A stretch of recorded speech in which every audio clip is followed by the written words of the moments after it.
تا ته به عزت میلاو شي، تا ته به شهرت میلاو شي، تا ته به مال و دولت میلاو شي، خو دا ټول هر څه چې دي دا ستا دي. او ما چې تو حافظ قرآن جوړ کړې، ما دا تو د خپل ځان دپاره حافظ قرآن جوړ کړې، لہذا ما چرته هیر نه کې، ما چرته فراموش نه. حضرت مولانا قاری محمد طیب صاحب رحمه الله تعالی کم چې د دارالعلوم دیوبند سابقه محتمم هم پاتې شوی، دوی د خپل والد صاحب حضرت مولانا حافظ محمد احمد صاحب رحمه الله تعالی د قرآن متعلق یو ډیره د بصیرت نه ډکه او د سبق نه ډکه واقعه چې دی هغه بیان کړې ده. نو نن په دې ویډیو کې دغه واقعه زه ستاسو د وړاندې بیانوم. یقینا ډیره زبردست او ډیره بهترین او ډیر د سبق نه ډکه واقعه ده. ما چې په خپله باندې هم هغه وکتله، یقینا ډیر یو لوی خیر چې دی نو په دې واقعه کې پروت دی، یو ډیر لوی سبق چې دی نو هغه په دې واقعه کې پروت دی. نو که تر اخره پورې تاسو زما سره دا ویډیو وکتل، یقینا ډیر زیاته چې دی هغه به تاسو ته فایده در ورسوي. واقع دا ده چې حضرت مولانا قاری محمد طیب رحمه الله تعالی فرمایي چې یو پیرا په دارالعلوم دیوبند کې په دارالمشوره ته زه خپل والد صاحب چې دی هغه راوغوښتم. یعنی دا قاری محمد طیب صاحب وایي چې زه خپل والد صاحب یعنی حافظ محمد احمد دی زو دارالمشوره ته چې دی راوغوښتم. د وفات نه 20 ورځې یا 15 ورځې یا 20 ورځې مخکې نو چې کله زه حاضر شوم، نو والد صاحب چې دی کله ما ته وکتل، نو داسې ابدي د غونته کې شو، داسې جړونکې شو، یعنی د جړه اثرات چې دي نو هغه پې راغلله. نو طیب صاحب فرمایي چې ما ته مې والد صاحب دا ارشاد وفرمایلو چې په دې وخت باندې ستا د راغوښتلو مقصد صرف او صرف دا دی چې زه تا ته د خپل والد صاحب یو واقع بیانو. یعنی حافظ محمد احمد وس د خپل والد صاحب حضرت مولانا قاسم نانوتوی رحمه الله تعالی کم چې د دارالعلوم دیوبند بانیو د هغه واقع چې دی وس د خپل زوی ته چې دی دا بیانوي. او هغه واقع دا ده چې حافظ محمد احمد رحمه الله تعالی قاری طیب صاحب ته د خپل پلار هغه واقعیت په دې رنګ باندې بیانوي چې کله وای ما حفظ وکړو، ما قرآن یاد کړلو، نو وای زه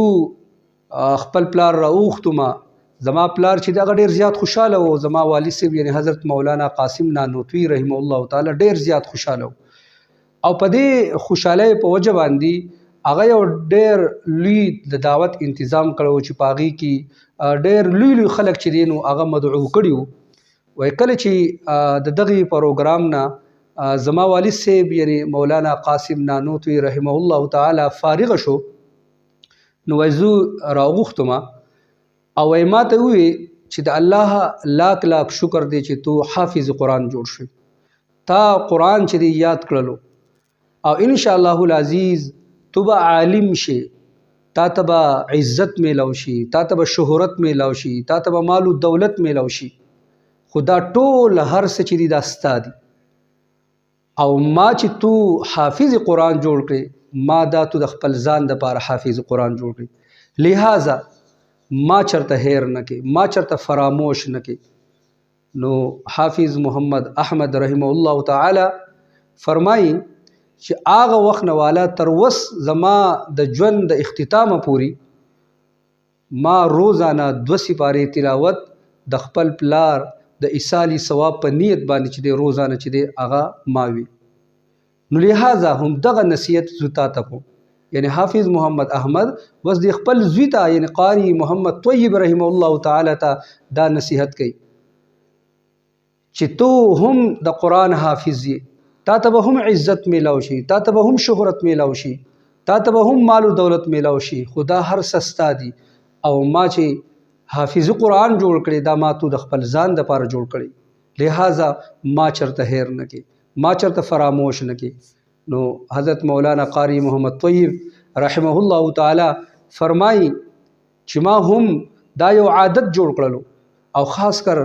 د ماښام په اوابینو کې یوه سپاره تلاوت دا صرف او صرف زه د خپل والد محترم د حافظ محمد احمد رحمه الله تعالی د ایصال ثواب په نیت باندې چې دا وي. نو په دې واقعه کې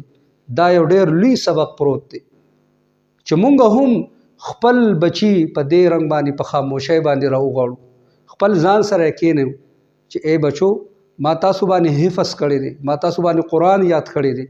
دا حفظ او دا قرآن د دې نه پس به الله تعالی تاسو له عزت درکړي، تاسو له به مال او دولت هم درکړي، تاسو له به شهرت هم درکړي. دغه ټول هر څه دا ستاسو دي، خو حافظ تو ما د خپل ځان دپاره جوړ کړی، لہذا ما به نه یېروئ. نو څوک چې حافظان دي، کم پلارانو چې په کومو بچو باندې حفظ کړی دی، هغوی له پکار دي چې هغه خپل پلاران ير نه کړي. د هغوی دپاره چې د قرآن چې دی هغه تلاوت کوي، د هغوی دپاره د قرآن صحیح څه مقرر کړي، یو سپاره، یو پاو یا نیم سپاره، 2 سپارې څومره چې ستاسو سره ټیم وي، او دا د خپل پلار بلکې د مور و پلار د ایصال ثواب په نیت باندې لوستل، د هغې اجر ثواب د هغوی پسې بخل، یقینا دا به موږ د خپل مور و پلار هغه حق چې دی دا سکو دا ادا کو. او چې کم خلک حافظان نه دي یا د چا بچي حافظان نه دي، هغه د وس نه چې دا نیت وکړو، دا اراده وکړو چې زه به د خپل بچی دا به حافظ جوړوم. کله چې حافظ